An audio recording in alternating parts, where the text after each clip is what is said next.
بسم اللہ الرحمن الرحیم۔ کہانی.com میں خوش آمدید۔ شروع کرتے ہیں آج کی دلچسپ اور سبق آموز کہانی۔ انسان اور حیوان دونوں ہی اللہ تعالیٰ کی بنائی ہوئی مخلوق ہیں، لیکن دونوں کی فطرت میں بڑا فرق ہے۔ حیوان قانون فطرت کے مطابق اپنی جبلت کے تحت زندگی گزارتے ہیں۔ ان کے مزاج میں معاشرے کا کوئی قانون وضع نہیں ہے۔ ان کے ہاں برادری کا کوئی زور آور اگر کمزور کو مار ڈالے تو وہی حاکم ہوتا ہے، کیونکہ ان میں صرف طاقتور کی حکمرانی چلتی ہے۔ یہ ان جانوروں میں ہوتا ہے جو اجتماعی طور پر ریوڑ کی شکل میں رہتے ہیں۔ ایمبو جب جانوروں پر ریسرچ کر رہی تھی، یہ بھی اس نے پڑھا تھا کہ حیوانوں میں بھی اگر انسانیت کو تلاش کرنا ہو تو وہ صرف ان میں چھپے ہوئے ایک جذبہ میں تلاش کی جا سکتی ہے، اور وہ ہے ممتا کا جذبہ۔ اس وقت مجھے یہ نقطہ سمجھ میں نہ آ سکا تھا۔ وہ جب اپنا تھیسس لکھ رہی تھی، اس نے جانوروں کا مطالعہ کیا تھا اور ان کے بارے میں تفصیل سے پڑھا تھا۔ سب سے اہم بات یہ کہ وہ جانور جو اجتماعی طور پر ریوڑ کی شکل میں رہتے ہیں، ان میں ہاتھی، جنگلی بھینسا، ہرن اور چند دوسرے جانور شامل ہیں۔ شیر کو دیکھ کر یہ سب بھاگ جاتے ہیں اور جو پیچھے رہ جاتا ہے وہ شکار ہو جاتا ہے۔ البتہ جنگلی بھینسے اور رائنو، یہ دو جانور ایسے ہیں کہ اپنی تفصیلی فطرت کی وجہ سے شیر پر حملہ کر کے اس کو لہو لہان کر دیتے ہیں، اور شیر کو بھاگتے ہی بنتی ہے۔ اس لیے یہ دونوں جانور بہت کم شیر کا شکار ہوتے ہیں۔ چونکہ ریچھ کے جسم پر بہت بال ہوتے ہیں، شیر اس کا شکار نہیں کرتا، مگر یہ بدذات جانور گھروں میں گھس کر کھانے پینے کا سامان چوری کر کے کھا جاتا ہے۔ اس نے بندروں کے بارے میں بھی تھوڑا سا پڑھا تھا کہ سڑک کے کنارے لگے درخت پر بیٹھ جاتے ہیں، اور اگر گاڑی ٹریفک لائٹ کی وجہ سے وہاں سے آہستہ سے گزرتی ہے یا رک جاتی ہے تو کود کر اس کی چھت پر بیٹھ جاتے ہیں، اور دوسری ٹریفک لائٹ کے قریب آنے والے درخت کی شاخ پکڑ کر درخت پر کود جاتے ہیں۔ ایمبو کا اصل موضوع شیر کی فطرت کا مطالعہ اور اس کے بارے ریسرچ ورک کرنا تھا۔ باقی جانوروں کا تذکرہ تو ضمنی سا تھا۔ وہ چونکہ افریقہ کے ایسے ہی ملک کی رہنے والی تھی جہاں جانور آزادی سے سڑکوں پر چلتے پھرتے نظر آتے ہیں، اس لیے اپنے شہر کے دوسرے لوگوں کی طرح وہ بھی جانوروں کی نفسیات سے کافی واقفیت رکھتی تھی۔ ایمبو نے اس وجہ سے شیر پر ریسرچ ورک منتخب کیا تھا کہ وہ جانتی تھی کہ شیر فطری طور پر بہت شریف النفس جانور ہوتا ہے۔ وہ صرف اس وقت کچھار سے نکلتا ہے جب بھوکا ہو، اور شکار کر کے کسی بھی اونچی چٹان پر بیٹھ کر جنگل کا جائزہ لیتا رہتا ہے۔ وہ اگر بھوکا ہو تو پھر جھاڑیوں میں چھپ کر اپنے شکار کا پیچھا کرتا ہے اور بغیر آواز نکالے اس کا تعاقب کرتا ہے۔ تبھی اچانک حملہ کر کے شکار کو دبوچ لیتا ہے۔ سب سے پہلے اس کا نرخرا چبا کر خون پی جاتا ہے، اس کے بعد چیر پھاڑ کر کے گوشت کھاتا ہے۔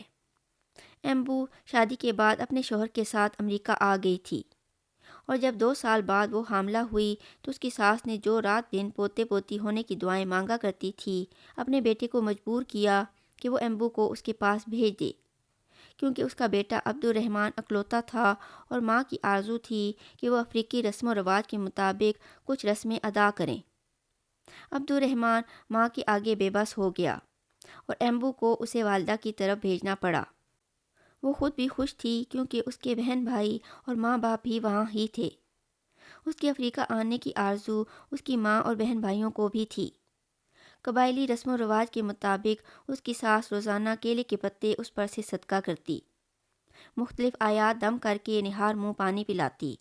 اس کے ماں باپ اور بہن بھائیوں کے گھر اس کی دعوت بھی ہوتی تھی۔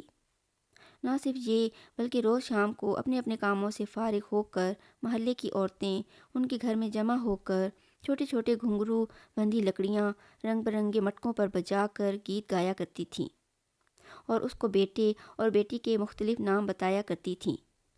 ایمبو مسکرا کر سب کا شکریہ ادا کرتی۔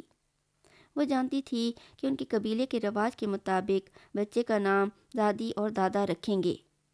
وہ کسی سے کچھ نہ کہتی، مگر دل ہی دل میں دعا مانگتی کہ نام ایسا ہو جو امریکی بھی لے سکیں۔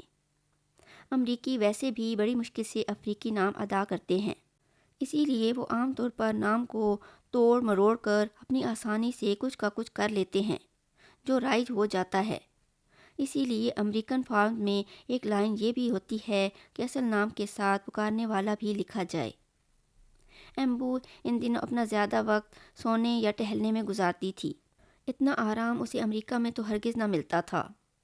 ایک دن اچانک سارے گاؤں میں ہنگامہ برپا ہو گیا۔ ہوا یوں کہ اسکول سے آتے ہوئے ایک بچہ غائب ہو گیا۔ بچے کا کئی دن تک کوئی اتا پتہ نہ چلا۔ اس کے ماں باپ اور گاؤں والے ڈھونڈ ڈھونڈ کر تھک گئے۔ مسجدوں میں ہر نماز کے بعد عبدالسلام کے مل جانے کی دعائیں کرائی گئیں۔ عورتوں نے گھر بیٹھ کر قرآن پاک ختم کیے۔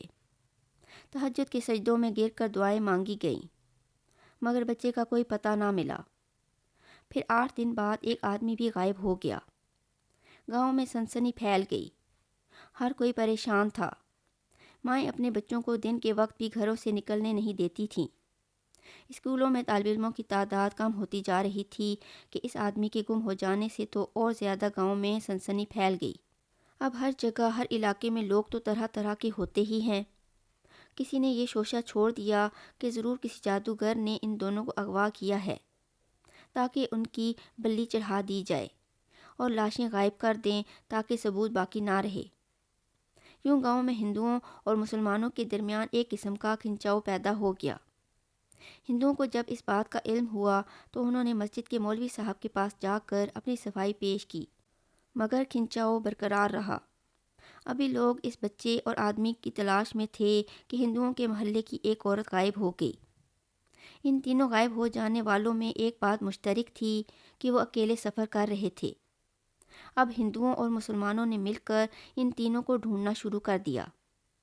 ایک آدمی ڈھونڈتے ڈھونڈتے گاؤں کے قریب جنگل میں نکل گیا۔ ابھی وہ تھوڑی ہی دور گیا تھا کہ اس کو ایک ڈھانچہ نظر آیا۔ وہ بھاگا بھاگا گاؤں گیا اور سب کو بتایا۔ لوگ نیزے، بانس اور کلہاڑیاں لے کر اس کے ساتھ ہو لیے۔ ڈھانچے پر گوشت تمام اترا ہوا اور اس کے اوپر کہیں کہیں پھٹے ہوئے کپڑے کی دھجیاں لگی تھیں۔ ایک آدمی نے ڈھانچے پر، جس میں کہیں بھی گوشت باقی نہ رہا تھا، صرف اس پر چپکی ان دھجیوں سے شناخت کر لیا کہ یہ ممدو کا ڈھانچہ ہے جو 2 ہفتہ پہلے غائب ہو گیا تھا۔ بڑی مشکل سے اس کی بیوی کو، جو بار بار غش کھا رہی تھی، سنبھالا گیا۔ ڈھانچے کو سمیٹ کر اس کا کفن دفن کیا گیا۔ گاؤں کے سیانوں نے ڈھانچہ دیکھتے ہی کہہ دیا تھا کہ یہ کسی درندے کا کام ہے، اس لیے کوئی بھی اکیلا کہیں بھی سفر نہ کرے۔ باوجود کوشش کے اس ہندو عورت اور عبدالسلام کی لاش نہ ملی۔ بہت آگے یا گہرے جنگل میں جانے کی کسی میں ہمت نہ تھی۔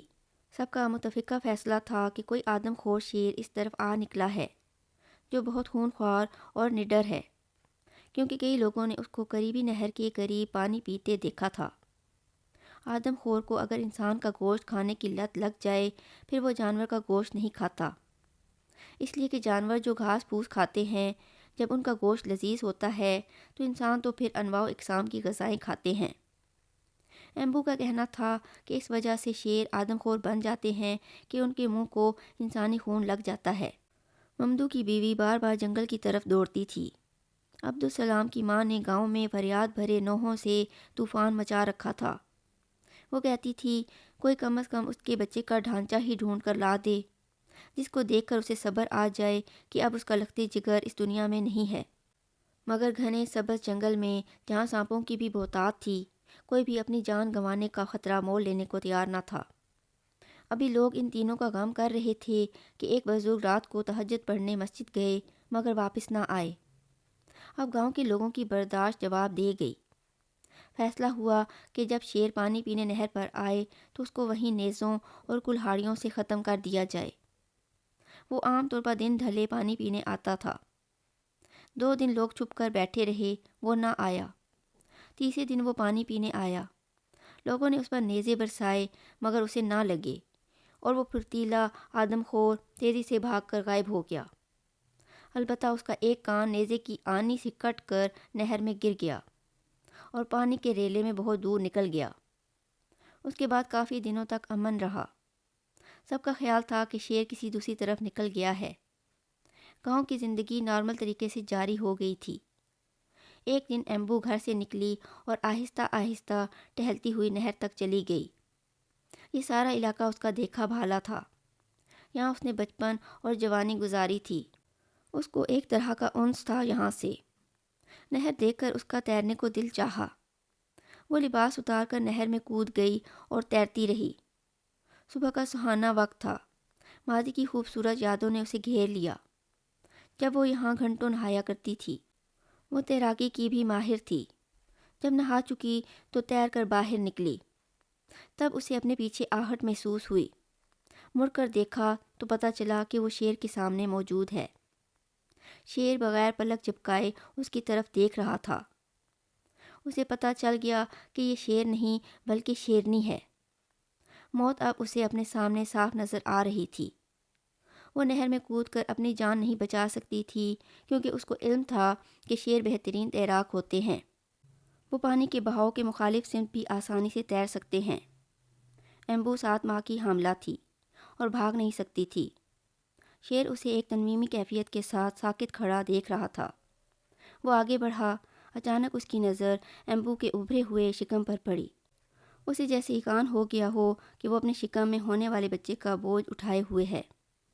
تبھی وہ تیزی سے مڑ کر گھنے جنگل میں گم ہو گیا۔ اللہ کی رحمت اس پر ہو گئی تھی کہ وہ بغیر حملہ کیے اسے دیکھ کر چلا گیا تھا، حالانکہ اس کی کبھی شیروں سے کوئی دوستی تو نہ رہی تھی۔ ذرا دیر تک وہ بت بنی جہاں کھڑی تھی وہاں کھڑی رہ گئی، جیسے اسے سکتہ ہو گیا ہو۔ اس کے اندر جنبش کی طاقت ہی نہ رہی تھی۔ یوں ہی اوزان بحال ہوئے وہ گھر کی طرف بھاگ کھڑی ہوئی۔ آج تو نہ اس کا تھیسس کام آیا اور نہ شیروں پر ریسرچ۔ کام آئی تو اس کے رب کی رحمت، ورنہ 7 ماہ کی حاملہ خود کو کیوں کر اس خون خوار بلا سے بچا سکتی تھی۔ بھاگتے بھاگتے وہ اپنے گھر کی دہلیز پر پہنچ کر بے ہوش ہو گئی۔ اس کے گرنے کی آواز پر سانس باہر آئیں۔ اسے دیکھا تو اندر سے چادر لا کر اس کے بے لباس جسم کو ڈھانپا۔ گھر والے اسے اٹھا کر اندر لے گئے۔ بڑی مشکل سے ایمبو کو ہوش دلایا گیا۔ سب سے زیادہ اس کی ساس پریشان تھی، کیونکہ اس نے ہی ضد کر کے اسے امریکہ سے یہاں بلوایا تھا۔ اس نے دہشت زدہ آواز میں روتے ہوئے سب کو واقعہ بتایا۔ گاؤں کے ایک بزرگ نے پوچھا، کیا اس شیر کا ایک کان کٹا ہوا تھا؟ ایمبو نے اس بات میں سر ہلا دیا۔ تبھی وہ بولا، ایمبو تم بڑی خوش نصیب ہو کہ ایک آدم خور کے پنجوں سے نکل کر آ گئی ہو۔ گاؤں والوں نے 4 لوگوں کے آدم خور کا لقمہ بننے کے بعد حکومت سے درخواست کی کہ اسے مار دیا جائے، تاکہ گاؤں والوں کی زندگیاں بچ سکیں اور وہ سکون کا سانس لے سکیں۔ حکومت نے پہلے تو روایتی طریقے سے ایک درخت پر مچان بنوا کر شکاری وہاں بٹھا دیے اور نیچے بکرا باندھ دیا، مگر شیر نہیں آیا۔ پھر ایک ماہر شکاری ڈھونڈ کر لایا گیا، جس نے پہلے درختوں پر بیٹھ کر شیر کے ندی پر آنے جانے کا وقت نوٹ کیا اور اندازہ لگایا کہ وہ ایک مقررہ وقت پر نہیں آتا، بلکہ مختلف اوقات میں آتا ہے۔ شکاری نے بتایا کہ آدم خور ہونے کے بعد شیر کی نفسیات بدل جاتی ہے۔ وہ خود بھی اپنے بچاؤ کے مختلف طریقے اختیار کر لیتا ہے۔ وہ اپنے پانی پینے کے اوقات تک تبدیل کر لیا کرتا ہے۔ زیادہ تر درختوں کے قریب نہر سے پانی نہیں پیتا، بلکہ کھلے میدانوں سے پانی پیتا ہے، کیونکہ اس کو اندازہ ہو جاتا ہے کہ کوئی اسے نشانہ بنانے کے لیے گھات لگائے بیٹھا ہوگا۔ شیر ایسے حالات میں بڑے سیانے ہو جاتے ہیں۔ 3 دن کی نگرانی کے بعد اس ماہر شکاری نے میدان میں نہر سے 100 گز کے فاصلے پر کھڑے ہو کر، جب شیر پانی پینے کو جھکا ہوا تھا، بائیں کان کا نشانہ لے کر تابڑ توڑ گولیاں برسا دیں۔ بایاں کان نیزوں کے وار سے کٹ کر نہر میں گر چکا تھا، اس لیے گولیاں سیدھی کان کے سوراخ سے اس کے دماغ میں پہنچ گئیں اور وہ زمین پر گر گیا۔ قریب چھپے ہوئے قبائلی جو شکاری کی مدد کے لیے وہاں پہنچ گئے تھے، بھاگ کر آ گئے۔ شیر کی لاش گاؤں پہنچا دی گئی۔ سب لوگ اس کے جسد بے زباں کو دیکھنے کو جمع ہو گئے۔ ایمبو نے کٹے ہوئے کان سے اسے پہچان لیا۔ جب شیر کا پیٹ چاک کیا گیا تو 2 ناپختہ بچے اس کے شکم میں موجود تھے، لہٰذا ایمبو کا اندازہ صحیح نکلا کہ یہ آدم خور شیر نہ تھا بلکہ شیرنی تھی، جس نے بھوک کے باوجود اس کو حاملہ دیکھ کر چھوڑ دیا تھا۔ ایمبو جب امریکہ لوٹی اور مجھ سے ملی تو کہنے لگی کہ مجھے یقین نہیں آتا کہ واقعی اس شیرنی نے اس باعث مجھے نہیں کھایا کہ میں ماں بننے والی تھی، جبکہ وہ خود بھی تو ماں بننے والی تھی۔ تو کیا یہ بات درست ہے کہ حیوان میں انسانیت صرف ممتا کے جذبے کی وجہ سے آتی ہے اور خدا نے درندوں میں بھی ماں جیسی صفت رکھی ہے؟ ایمبو کہتی ہے کہ یہ اس کی زندگی کا خوفناک اور حیرت ناک تجربہ ہے، جس کو وہ کبھی نہیں بھلا سکتی۔ اس تجربے کے سامنے اس کی ریسرچ سبھی کچھ ہیچ ہے، کیونکہ اس کو اپنے سوال کا جواب آج تک نہیں ملا ہے۔ یہ تھی آج کی کہانی۔ اگر ویڈیو پسند آئے تو اسے لائک اور شیئر کریں، چینل کو سبسکرائب کریں اور بیل نوٹیفیکیشن آن کر دیں تاکہ ہماری آنے والی ہر کہانی آپ کو بر وقت مل سکے۔ کمنٹس میں اپنی قیمتی آراء سے ضرور آگاہ کریں۔ اپنا اور اپنے چاہنے والوں کا بہت زیادہ خیال رکھیں۔ اللہ حافظ۔